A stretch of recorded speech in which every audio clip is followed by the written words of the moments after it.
जब से शुभेंदु अधिकारी चीफ मिनिस्टर बने हैं वेस्ट बंगाल की, हमने अलग अलग तरीके के चेंजेस देखे हैं, पर ये एक ऐतिहासिक चेंज है जो सिर्फ और सिर्फ शुभेंदु अधिकारी ही लेकर आ पाए हैं और बीजेपी वेस्ट बंगाल में इस टाइम पर ला पाई है। इतने टाइम से हमने देखा था कि जो वेस्ट बंगाल का पूरा बॉर्डर है, जो बांग्लादेश से नेबरिंग है, उस पूरे एरिया के अंदर फेंसिंग थी ही नहीं, जिसकी वजह से इतने ढेर सारे बांग्लादेशी घुसपैठी वहां से घुसकर हमारे देश के अंदर आ जा रहे थे। और इतना ही नहीं, उनको आधार कार्ड से लेके बहुत सी सुविधाएं, सिटीजनशिप तक मिल जा रही थी हमारे देश के अंदर महज 10 से 15,000 रुपए में। और अब फाइनली बीजेपी गवर्नमेंट ने एक ऐसी मुहिम लाई है, एक ऐसा ऑर्डर पास किया है कि इन बांग्लादेशी मुस्लिमों का सफाया कर दिया जाएगा उस पूरे एरिया से।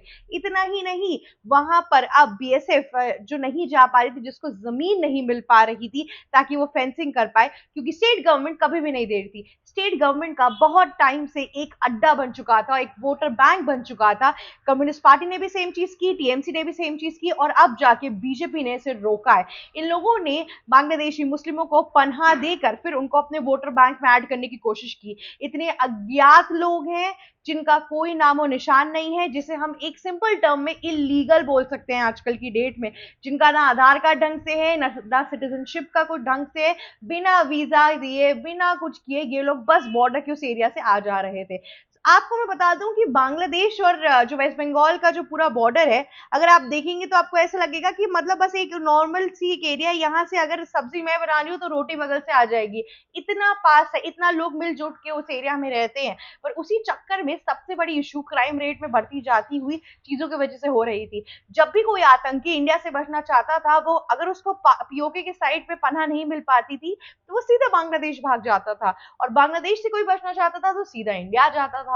लोगों को इतने आराम से अपने फेंसिंग के थ्रू पास ऑन करते थे ये लोग कि जैसे मतलब मैं मान लीजिए कि मैं एक दूसरे घर को टाप के तीसरे घर में जा रही हूँ। बिल्कुल इसी तरीके का हाल था। पर शुभेंदु अधिकारी ने फाइनली यहाँ पर लॉन्च कर दिया है बीएसएफ को उस पूरे एरिया के अंदर। और तो और बीएसएफ को मिल गई है 600 एकड़ की पूरी जमीन कि अब वो फेंसिंग कर सके, और वो पूरा एरिया उनके अंडर आ चुका है। इतना ही नहीं, इसके पहले जब बांग्लादेश एक पूर्व पाकिस्तान था, उस टाइम पर भी इंडिया के बीएसएफ ही उस पूरे एरिया को कवर करके रखते थे। बाद में खैर बहुत लोगों की सरकार आई, चीजें आई, पुराने प्राइम मिनिस्टर शेख हसीना के साथ हमारे संबंध बहुत अच्छे थे, लेकिन फिर भी हमें फेंसिंग करने की बहुत जरूरत थी। और अब तो जब से तारिक रहमान आए हैं, तब से तो मामला और गड़बड़ होता जा रहा है। अभी रिसेंटली न्यूज निकली थी कि कैसे तारिक रहमान ने इतने सालों की हुई जो प्रक्रिया थी इंडिया के अंदर, जो अपनी सिविल सर्वेंट्स को भेजा करते थे इंडिया के अंदर और यहाँ पर मसूरी में उनकी ट्रेनिंग होती थी, अब उसको यूटर्न ले जाकर अब वो लाहौर भेज रहे हैं। जी हाँ, रिपोर्ट्स तो यही क्लेम कर रहे हैं।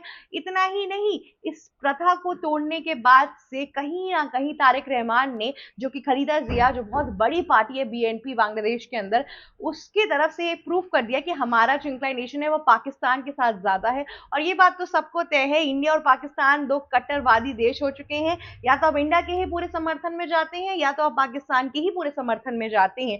और बांग्लादेश ने यहाँ पर अब पाकिस्तान का समर्थन करना शुरू कर दिया है। इतना ही नहीं, तारिक रहमान जो कि प्राइम मिनिस्टर है बांग्लादेश के, उनका जो पहला फॉरेन विजिट है वो चाइना को है। तो ये बात तो तय है कि कहीं ना कहीं इनका इंक्लाइनेशन भी चाइना की तरफ है, और ये लोग भी अपना रुख चाइना और पाकिस्तान की तरफ ही बदलेंगे। हालांकि उनके पार्टी में और उनके नस्ल में यही चीज लिखी हुई थी। उनकी जो माँ थी खलीदा जिया, वो भी इन्हीं सब चीजों में ज्यादा बिलीव करती थी, वो भी हमेशा से प्रो चाइना रहती थी। वो तो शेख हसीना थी जिनके वजह से हमारे इंडिया और बांग्लादेश के रिश्ते बहुत अच्छे थे, पर अगर उसको हटा दिया जाएगा तो इनका पूरा का पूरा इंक्लाइनेशन हमेशा से ही चाइना की तरफ था।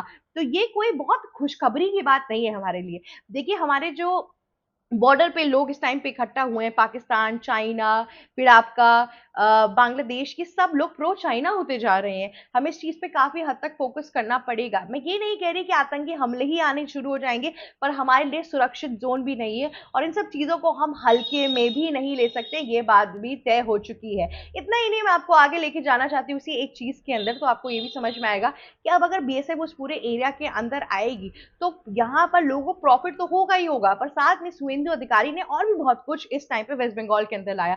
सबसे पहले आयुष्मान भारत लाया, दूसरी ओर बीएसएफ को इस बार ये परमिशन मिली है कि जब से सीए लागू हो गया है और आरक्षण आ गया है वेस्ट बंगाल के अंदर, तब से इन लोगों के पास ये पावर है कि ये लोग अब वीजास और कहते हैं ना कि इनका आइडेंटिटी कार्ड प्रूफ और ये सब चेक किया जाएगा, और जो लोग इलीगल पाए जाएंगे उनको बीएसएफ द्वारा बांग्लादेश के बॉर्डर पर दूसरे साइड की बीएसएफ तक पहुंचा दिया जाएगा सेफली, ताकि कोई भगदड़ ना हो, कोई ऊंच नीच की सिचुएशन ना आए, और यहाँ पर ये सब चीजें अच्छी तरीके से न्यायपूर्वक स्थिति में सम्मान के साथ कर दी जाएगी। लेकिन यहाँ से हमारे देश से अब बांग्लादेशी मुस्लिमों का निकलना बहुत ज्यादा जरूरी है। ये सिर्फ बांग्लादेश या फिर बांग्लादेश से निकल के सिर्फ वेस्ट बंगाल को इफेक्ट नहीं करते, पर आगे जाके बहुत से एरियाज को इफेक्ट करते हैं। और स्पेसिफिकली जब से शुवेंदु अधिकारी ने चिकन नेक वाला जो पूरा एरिया है, जब से वो सेंटर को दिया है, तब से नॉर्थ ईस्ट की भी पूरी रिस्पॉन्सिबिलिटी इस टाइम पर और कनेक्टिविटी सेंटर के साथ अच्छी खासी तरीके से जुड़ चुकी है। तो अगर बांग्लादेश से लोग आएंगे तो वो नॉर्थ ईस्ट की तरफ भी भागेंगे।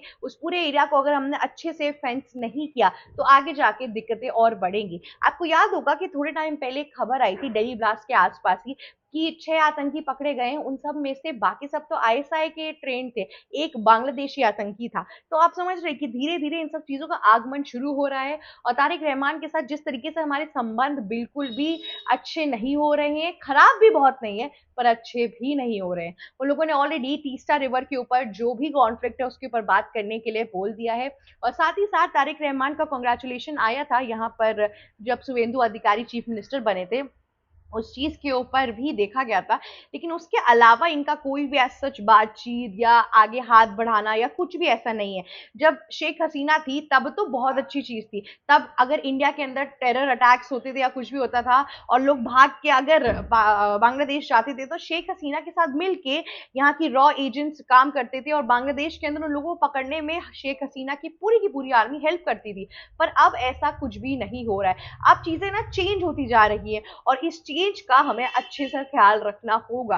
देखिए, अभी जो रीसेंट खबर मेरे सामने आई है वो भी बहुत ज्यादा खौफनाक है, क्योंकि बांग्लादेश के अंदर पाकिस्तान ने एक फाइटर जेट बनवाया है, जे समथिंग करके उसका नाम है, वो चाइना के हेल्प से बनवाया है। वो फाइटर जेट इतना खतरनाक है, तो इस तरीके से ये लोग फाइटर जेट तक का निर्माण करना शुरू कर चुके हैं। इनके आईएएस ऑफिसर्स पाकिस्तान में जाके इस टाइम पे पढ़ाई कर रहे हैं। तो आप समझ रहे हैं कि completely Bangladesh pro China plus pro Pakistan होता जा रहा है। इंडिया की तरफ उनके हाल चाल हाव भाव कुछ भी नहीं बढ़ने का, कहीं से भी दूर दूर तक कोई नामो निशान नहीं है। और जो हिंदुओं के साथ एट्रोसिटी हो रही है बांग्लादेश के अंदर, वो बात तो किसी से भी नहीं छुपी है।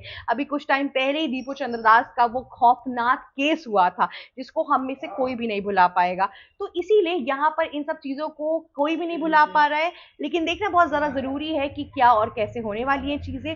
आज के लिए बस इतना ही। अगर आपको वीडियो अच्छी लग रही है तो प्लीज लाइक शेयर सब्सक्राइब और कमेंट करना मत भूलिएगा। जाते जाते बेल आइकन भी हिट कर दीजिएगा। Thank you so much for watching our YouTube channel. Subscribe to News Vigil Hindi now.